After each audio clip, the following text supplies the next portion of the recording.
We just moved into this area. These fish are just popping it everywhere. But they're kind of spooky. You gotta be real careful with the boat, be real careful with your cast. If you slap the cast down, they're gone. But if you make the cast right, it's on every time.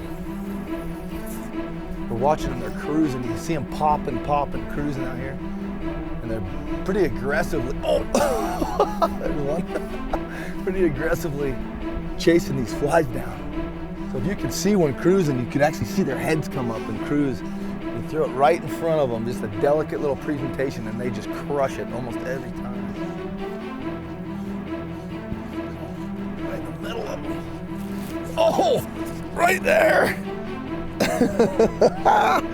Right in the middle of them.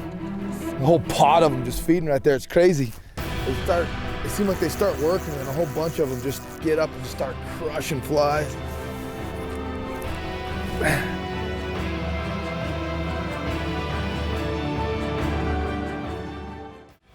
For this stuff, you gotta be ready to, you gotta be able to cast.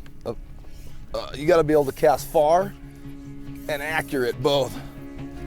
Because these fish are all over the place and they don't seem to come real close to the boat once they know you're here. And once you see them pop them, you gotta basically pick it up once, one false cast, and just shoot it out there. Like to have a pretty aggressive taper for that. We're using a precision dry floating line, 5-weight. Right there. Come on. Just cruising.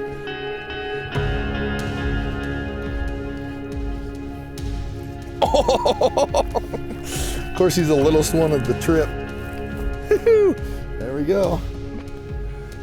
Monic fly lines came out with a new leader system called the Whiz leader, and I gotta tell you, it's really advantageous when you're throwing situations like this.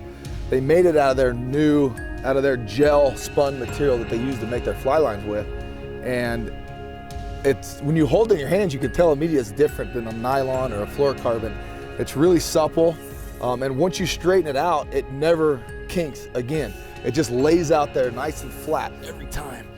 And it's a huge advantage when you're fishing like this style of fishing. Obviously, it's perfect for dry flies too.